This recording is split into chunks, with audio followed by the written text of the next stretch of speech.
Coming up on The Cut, an update on President Trump's tariffs. A fatal helicopter crash in New York City. And this internet trend has been taken too far. All this and more coming up on The Cut. The Cut starts now.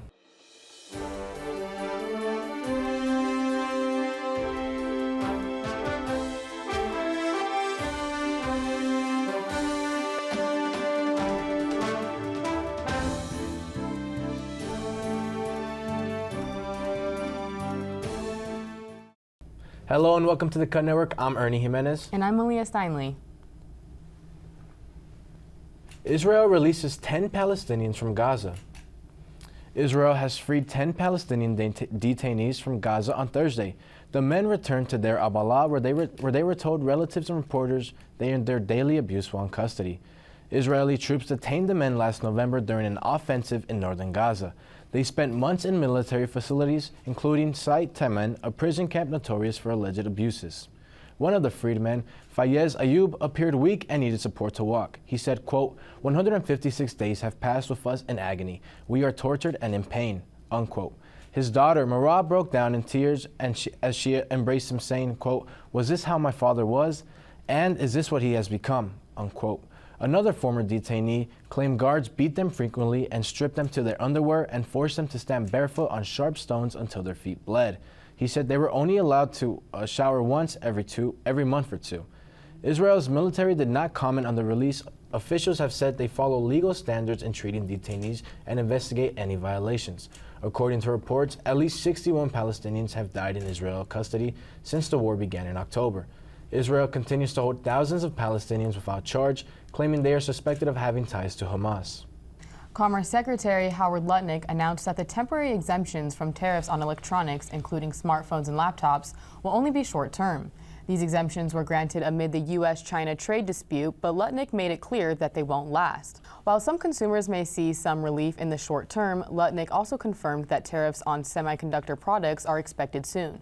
These changes could affect companies like Apple and Microsoft as they continue to navigate the challenges of the trade war.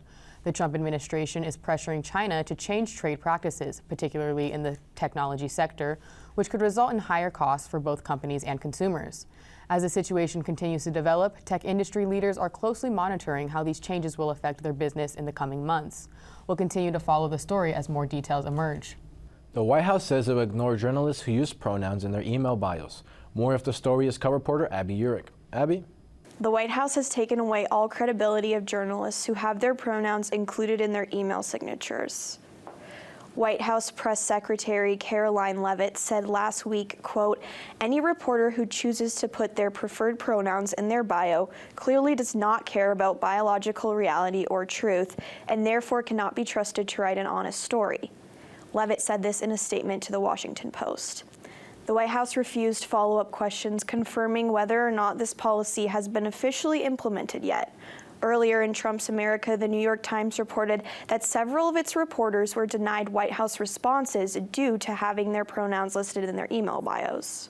The practice of including one's pronouns in introductions has become normalized in recent years as a way to show support to the transgender and non-binary communities and prevent misgendering. This has been challenged by Republican politicians more and more as of late and continues to receive pushback from the White House. For the Cut Network, I'm Abby Jurek. Thank you, Abby. That is certainly interesting. 6 killed in a Hudson River helicopter crash. A sightseeing helicopter broke apart mid-flight and crashed into the Hudson River on Thursday, killing all 6 people on board. According to the Associated Press, the victims included Siemens CEO Agustin Escobar, his wife, and their 3 children, all visiting from Spain. The pilot, a 36-year-old U.S. Navy veteran, Sean Johnson, also died. The helicopter took off from a Manhattan heliport around 3 p.m. and headed south toward the Statue of Liberty. Less than 20 minutes into the flight, witnesses saw the tail and main rotor break away before the chopper fell into the river. Rescue crews responded within minutes. Divers recovered the bodies and lifted the wreckage from the water by nightfall. New York City Mayor Eric Adams confirmed the recoveries. The National Transportation Safety Board is investigating. Chair Jennifer Homendy said the chopper did not have flight recorders and that crews are all still searching for key components. She said, quote, we are very factual and we will provide that in due course, end quote. The helicopter belonged to New York Helicopter, a company that previously filed for bankruptcy and faced multiple lawsuits.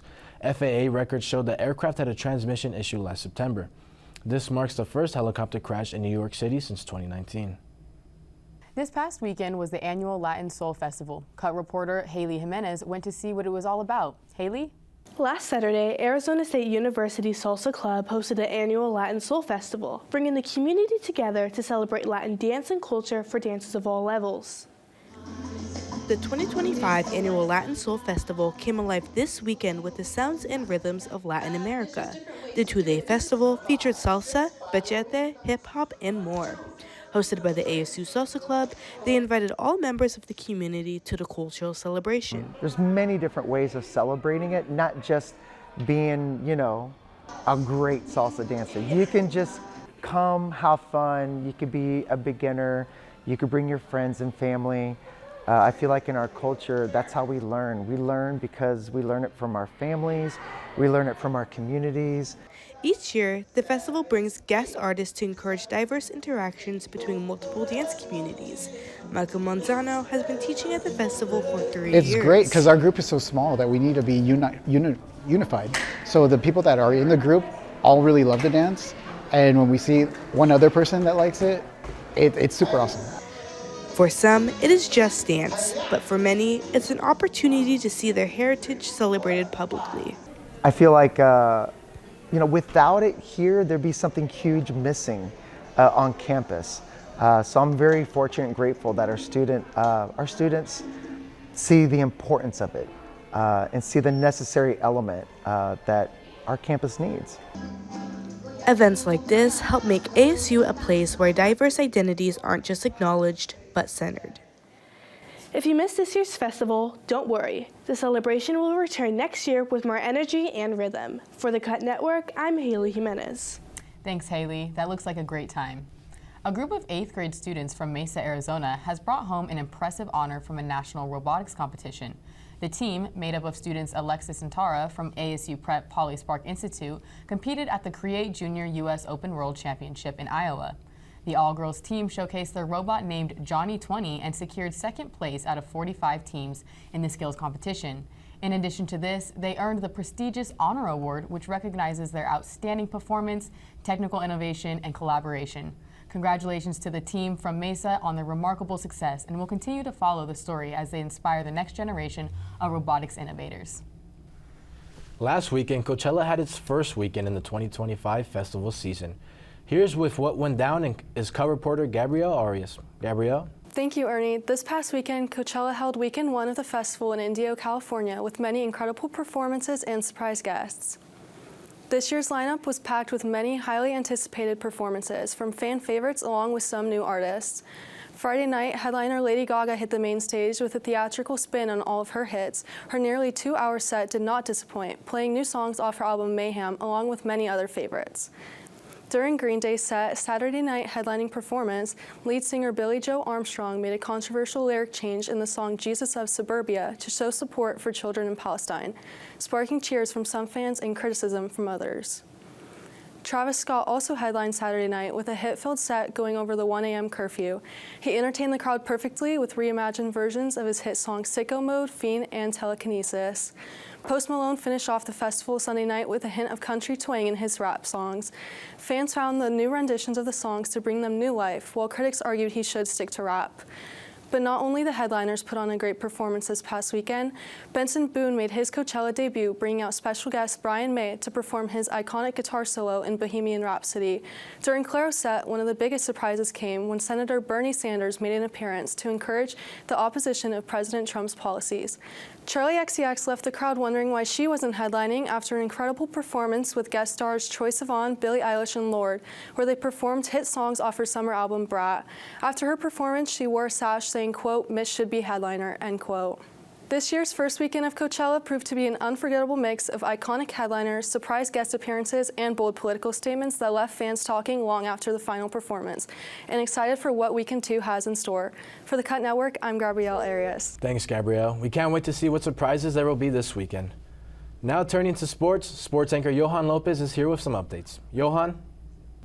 Thank you very much, Ernie. Hello and welcome back to Sports on the Cut. I'm Johan Lopez, and it is great to be here as we got a great segment for you guys, as there's a lot going on in the world of sports right now. We are coming off a great weekend at the Masters and heading into a weekend where the NBA playoffs will officially tip off and find out why the Valley's NBA team is making headlines, even though they are out of the playoffs.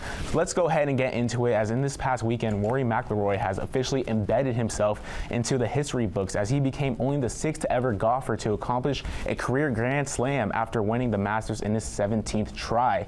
It has been a long and tough journey in McIlroy's pursuit of greatness, as it has been more than a decade since his last major championship win, and for a minute there it was looking like we would have to wait another year to see him wear that green jacket, as McIlroy blew a 4-stroke lead in the last 9 holes, and with Justin Rose trailing by only 2 strokes in the final round, McIlroy had to clutch up, and he did so at Augusta on Sunday evening. He became the first Masters champion to card 4 double bogeys and went home a Grand Slam champion forever. Now on to NBA, as the playoffs are set to begin this weekend, with the Boston Celtics, who are the 2 seed, will look to be the first team to repeat as champions since the 2017-18 Golden State Warriors. In front of them is the number 1 seed, the Cleveland Cavaliers, who have been the shocker team of the year. Everyone wasn't really buying into their hot start, but they shut everyone up, and they will look to prove the bettors wrong, as Las Vegas still has the Celtics as the favorites to go back-to-back. So the Cavs will look to get their first championship since that legendary 2016 run. And now onto the West, where it's much more cluttered standings compared to the East,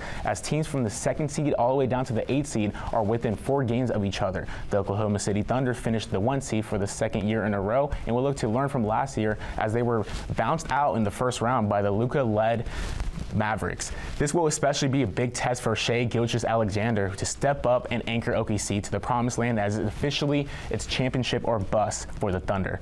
But all in all, the West is going to be a dogfight, and it's going to be very, very fun to watch. In the other NBA news, the Phoenix Suns have fired head coach Mike Budenholzer after just 1 season.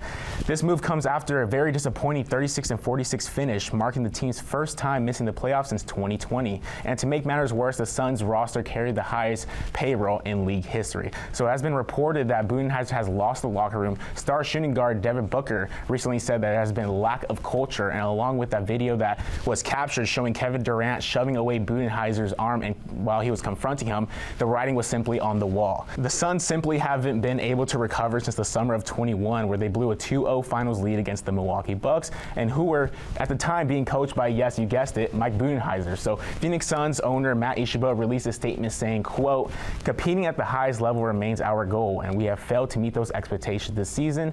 Our fans deserve better. Change is needed," unquote. This will be Matt Ishbia's 3rd season in a row looking for a new head coach, and Devin Booker's 8th coach in his 11th season with the Suns, if he chooses to stay, of course. So this will be a vital offseason for the Suns organization, as they will look to find a new leader in the clubhouse. Never a dull moment in the NBA, but it's going to be for sure very fun to watch NBA playoff basketball this weekend. But that's it for me for sports. Back to you guys at the desk.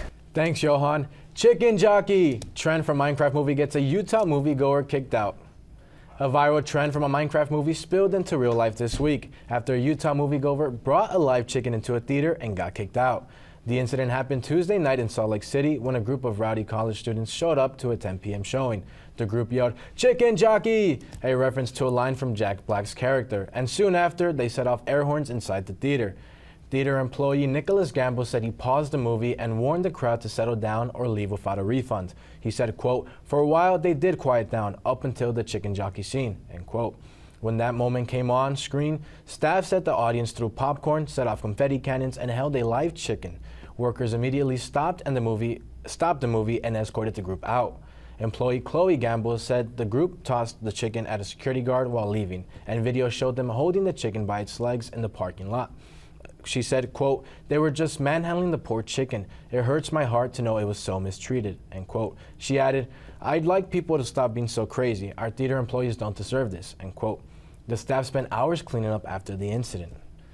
It's a crazy, crazy story. That is really crazy. It's giving very much like rowdy college students. Like I think that is definitely the demographic that would do that type of thing, but it's really sad. Yeah, it is sad to see that they, mistreated the chicken, especially for a movie that's made for children, and they're not setting really a great example for the children in the theater by doing that exactly. Yeah. And then poor employees too, having to clean up, mentioned that they spent hours cleaning up. I feel bad for them, especially if they don't get paid overtime. For sure, college students, we got to do better, guys. Yep.